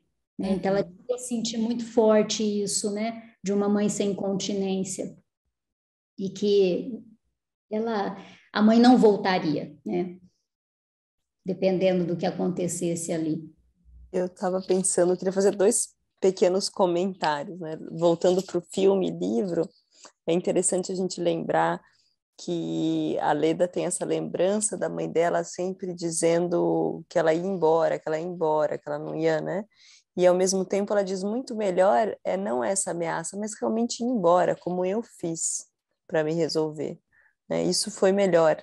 É interessante porque ela parece ter, ao mesmo tempo que existem coisas que escapam, né? Essa relação com a boneca e tudo, ela ao mesmo tempo tem uma hiperconsciência, né, dos processos que ela está vivendo. E eu acho que isso é fascinante, essa obra como livro e também o filme, que mostra justamente que mesmo tendo uma hiperconsciência de certas coisas, há sempre algo que escapa, não tem como, né, dominar todas as questões do inconsciente. E fazendo uma nota cultural, que eu estou num lugar tão diferente, eu vim viver a maternidade perto do Polo Norte, acho que primeiro não dá para jogar a criança pela janela aqui, porque as janelas não abrem, porque é sempre quase o ano inteiro é frio, só abre uma frestinha. Talvez isso tenha sido uma das questões de segurança, para não jogar, porque depois é muito frio do lado de fora. Estou sendo irônica aqui só para falar isso, para depois eu não ser cancelada. A outra questão cultural que é muito interessante da Islândia, e eu não dei conta como mãe de fazer isso, é muito comum deixar as crianças dormindo no carrinho do lado de fora, mesmo no inverno, mesmo com -10, -15. É uma questão de quanto se cobrem as crianças e como elas estão aquecidas, e tem um certo controle da temperatura que está dentro do carrinho. E isso é normal. Eles dizem, porque o ar que a gente respira dentro das casas aqui, onde as janelas não se abrem completamente, é diferente. É um ar viciado. Não dá para viver nem no inverno sem sair e respirar o ar lá fora, mesmo que esteja -15. Mesmo que durante o inverno a gente tenha só 3 horas de luz, né? Que o sol raia meio-dia e às 3 da tarde se põe. Não tem como não sair de casa, porque é uma coisa enlouquecedora. Eu saí muito pouco, porque eu estava no meu pleno puerpério, mesmo assim eu saía com o André, mas eu nunca dei conta de fazer isso, que é algo muito comum, e todas as minhas amigas e amigos islandeses foram criados assim, que foram deixados por muitas horas no carrinho, né? Claro que os pais controlavam. Antigamente, meus amigos que nasceram nos anos 70 não tinha aquele rádio para controlar, de vez em quando a mãe ia lá. Até tem uma amiga que falou, o ano que eu nasci, as tempestades eram muito intensas, a minha mãe amarrou o carrinho com sei lá, alguma coisa, com um cabo para não sair voando, porque as tempestades de vento são intensas na Islândia. E eu nunca dei conta disso, porque não conseguia ficar separada. Eu sempre fiquei o tempo inteiro, eu passei meu puerpério com meu filho no colo, e amamentando o tempo inteiro e dormindo com ele no colo, e sempre no colo, porque era isso que eu dava conta, né? E quando eu saía para passear e eu percebia que ele dormia bem no carrinho, porque, claro, eu também era atravessada por uma fantasia de morte, uma angústia. Será que ele morreu porque ele não está mais no meu braço? Ele morreu, porque ele está bem, ele está no carrinho, né? Mas é muito interessante quando a gente vive uma experiência assim tão peculiar e tão radical como a maternidade, justamente estar num lugar tão diferente, né? Tão diferente, e a gente não tem referências, né? Não só por não ter as pessoas por perto, mas eu acho que muito se aprende também nessa diferença. E eu fico pensando que meu filho vai crescer, obviamente a gente fala português em casa, mas ele vai logo para a creche e para a escolinha e vai falar islandês como primeira língua dele. Então, se um filho já é um ser estrangeiro para uma mãe, para um pai, um filho que fala islandês é mais estrangeiro ainda. Para mim, essa é a minha sensação, que eu vou aprender praticamente junto com ele a língua, né? E nunca vou chegar lá no conhecimento que ele tem. Então, é interessante pensar, né? Eu acho que também a Ferrante coloca de forma muito bem elaborada essa sensação de estrangeiridade, a relação dela com as filhas, né? Ela fala dessa primeira, tem uma diferença grande do sentimento com as duas filhas. A primeira foi muito idealizada, porque ela coloca isso no livro. Um primeiro filho a gente quer. Aí o segundo, né? E aí ela fala da segunda gravidez, que na verdade foi terrível, né? Que ela se sentiu muito mal, né? E que ela se sentiu muito mais identificada com as mulheres do Sul, né? Eu queria até aproveitar, e você está trazendo a questão da cultura, né? Também, né? É uma maneira de ser mãe em determinada cultura, né? E eu estava pensando o seguinte, no Brasil, né, a gente tem vários Brasis dentro do Brasil, então tem várias maneiras possíveis, viáveis de ser mãe, exercer a função materna, né? Dentro de um determinado Brasil mais favorecido, né?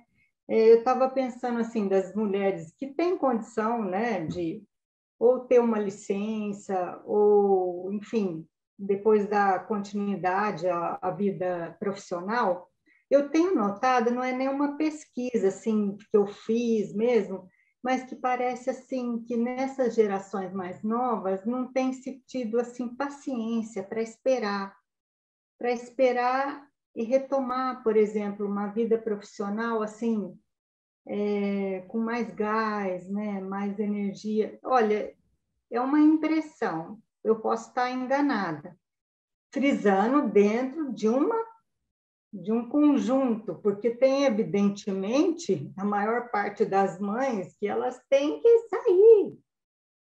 Então, vamos dizer, é muito complexo, mas se vocês têm alguma experiência, alguma pesquisa, alguma observação sobre isso, acho que seria interessante a gente pensar. Então, Débora, acho que por isso que eu gosto do Arrier, embora seja, né, uma pesquisa mais antiga, porque ele vai trazendo essa questão, né, que o infantil, ele não tem muito lugar na nossa sociedade. De tempos em tempos ele é resgatado e depois ele desaparece. É uma coisa muito frágil.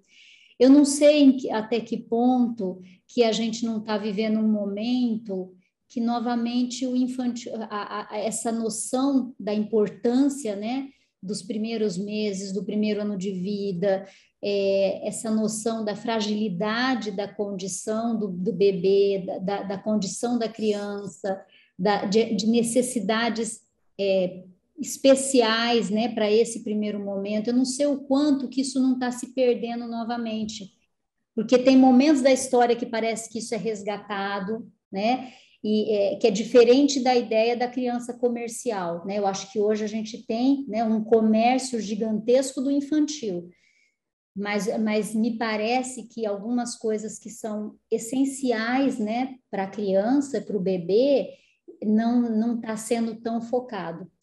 Pelo contrário, acho que está tendo até algumas distorções. Eu escutei de uma mãe, né, muito angustiada, uma mãe pequena, assim, jovenzinha, né? Eu sou mãe mais velha, estava lá fazendo a adaptação do meu filho na escola, no meio das meninas, né? E aí uma delas falando do bebê chorando à noite e que o pediatra tinha orientado que não era para ela pegar no colo. E ela angustiada, ela falou assim, mas ele falou que eu não posso pegar no colo. Eu falei, e por que você não pega? Não, porque ele disse que não pode, porque não é para acostumar mal. Então, assim, coisas que naturalmente, né, iriam acontecer, né, porque acho que a gente, né, a maternidade não, a gestação é algo muito animal, é animalesco, qualquer bicho, né, engravida e pare. É uma coisa muito animal e que desperta, né, sentimentos muito primitivos. Então, não tem como, né? Eu gosto daquilo que a Françoise Doutor trouxe, né? Que a mãe carrega a vida e a morte dentro dela. Então, não tem jeito, a gente carrega isso, né? A hora que a gente gesta, a vida e a morte está ali presente. A gente pare, a vida e a morte está ali presente. Que mãe que nunca ficou vendo se o bebê estava respirando? Né? Não foi lá pôr o dedo no nariz do nenê, né? Que mãe que não ficou com medo do bebê ter morte súbita? Então, esse movimento é muito primitivo, né? Dessa necessidade de manter a vida daquele serzinho tão frágil, e ele precisa que a gente viva isso, ele precisa que a gente se grude nele. Que bom, Francesca, que você grudou no seu bebê. Ele precisa. E, de repente, a gente tem, né? Não sei, né? Por qual razão, tem toda uma linha aí que traz uma ideia contrária disso, né? Para a mãe se distanciar o mais rápido possível, senão vai acostumar mal, né? Não é para bebê ficar no colo, não é para ter livre de demanda de mamar, tudo. Então, eu acho que ao mesmo tempo, né, que tem uma infância comercial hipervalorizada, tem aí, né, uma incompreensão a respeito do infantil, né? Eu tenho um pouco essa impressão, né? E do infantil dentro dos adultos também, porque já que a gente está falando de maternidade, do feminino, né, da mulher, né, as vivências, né, primitivas que uma mãe vai tendo também são incompreendidas por muitos que estão ao redor, né? E esperam que ela já esteja assim, né? quase que retomando uma vida anterior, sendo que ela não vai retomar uma vida anterior. Ela é um outro momento, né? Eu acho que isso também há uma incompreensão também nesse sentido. Não sei, né? Gente, não, eu penso que é isso mesmo. Eu quero ler aqui, tá? Dialogando uns comentários. Eu só queria falar um pouquinho, pode falar. só Pode falar. falar uma coisa que eu observo, eu acho muito interessante. Eu observo assim, quando uma mãe ela está realmente exercendo a função materna, quando ela tem um bebê e quando ela não está. Porque mãe que exerce função materna tem olheira, é descabelada, sabe? Emagrece. Então, tem toda uma coisa que a gente bate o olho e fala assim, nossa, essa está exercendo a função materna, mas tem outras que parece que não teve bebê, né? Fica tudo igual. Né? Então, eu penso que isso vai de encontro ao que a Regina estava falando. Assim. Eu acho impressionante isso, né? E eu vejo muito, né? Eu pesquiso essas coisas no Instagram, porque eu acho que é uma coisa bacana da gente ver, sabe? Como é que é essa comercialização, né? E dá para ver isso, né? Quando uma mãe realmente ela passa ao largo da função materna, né? É muito triste. E eu fico pensando, né? Eu acho que o filme traz isso, né? Que também para que a mãe possa exercer função materna, ela precisa de uma parceria. Sim, claro. Nossa, isso é fundamental. Para que ela possa exercer função materna, senão é o desamparo. Aí são dois desamparados, é a mãe desamparada e um bebê desamparado. Uhum. Então, a parceria é fundamental, seja ela qual for, pode ser a mãe, pode ser a amiga, pode ser a funcionária, pode ser o marido, mas ela precisa de uma parceria. Sim, então, fundamental.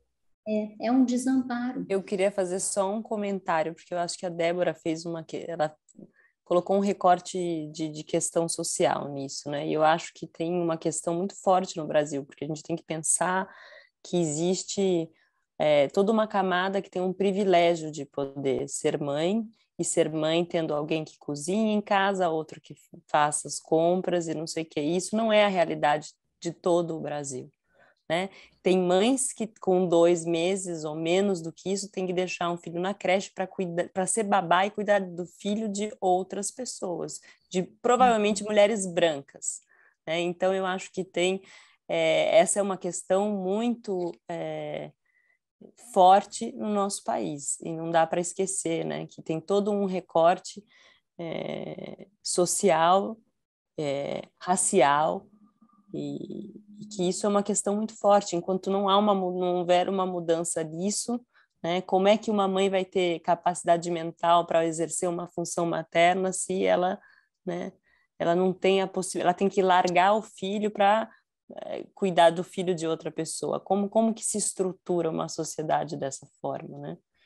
Então, né, e quando a mãe é a única pessoa que tem que exercer uma função materna e o pai se vê somente como um provedor de dinheiro para pagar outras mulheres que façam o mesmo serviço dentro de casa, nada vai mudar, né? Não vai haver uma evolução. Então, acho que junto com os recortes psicanalíticos, a gente também tem que pensar de que forma que a gente pode fazer pequenas revoluções, né?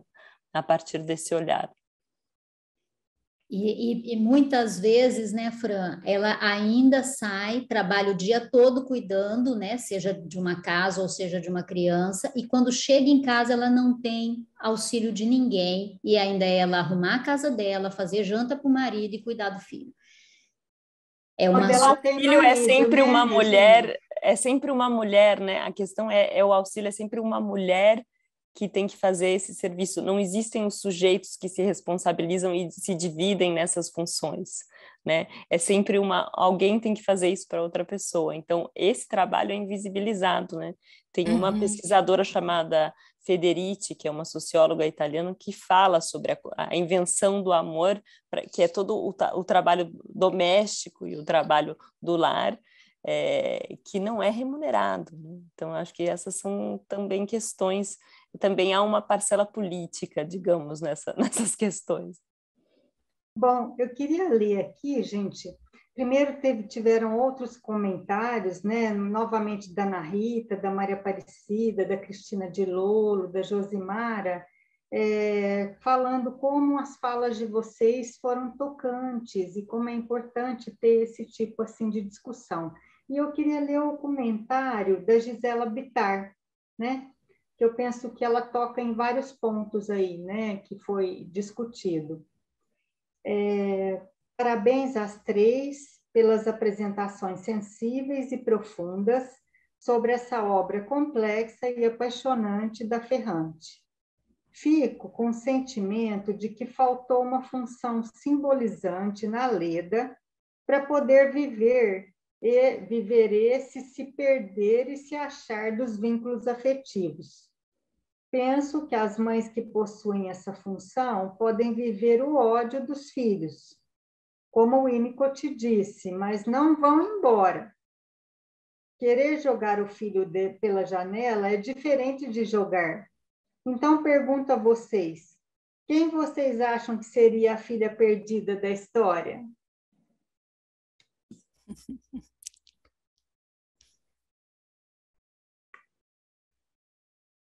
Vocês podem finalizar aí, viu, com essa reflexão.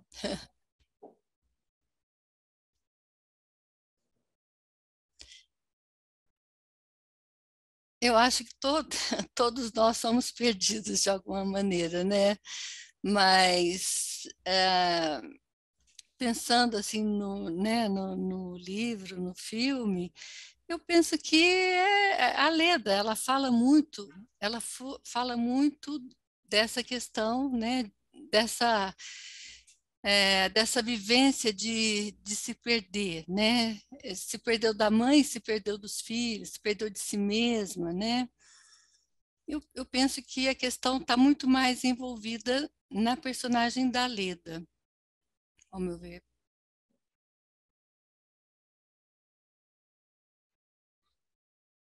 Fran? Eu estou pensando aqui, porque eu tinha falado justamente que, para mim, a questão do adjetivo perdida tem a ver mais com sombria, né, do que perdida.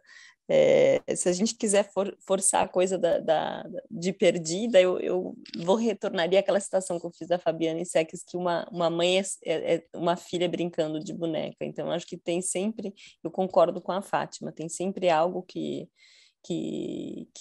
está perdido, né?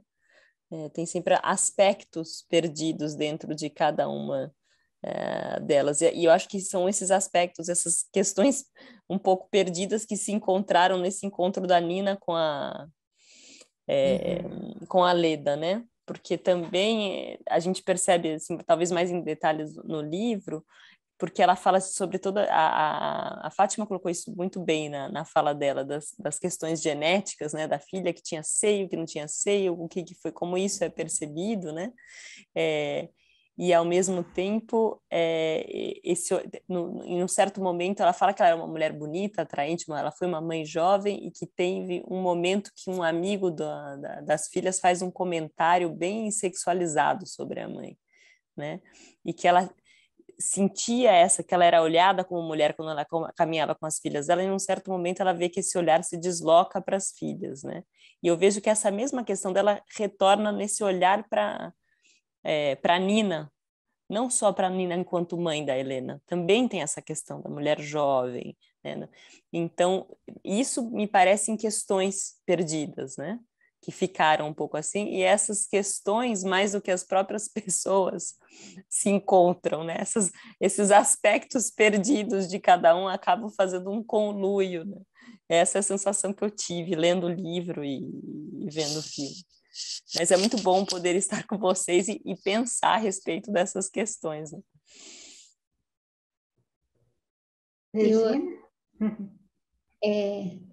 Eu concordo com o que a Fátima e a Fran estão colocando, né?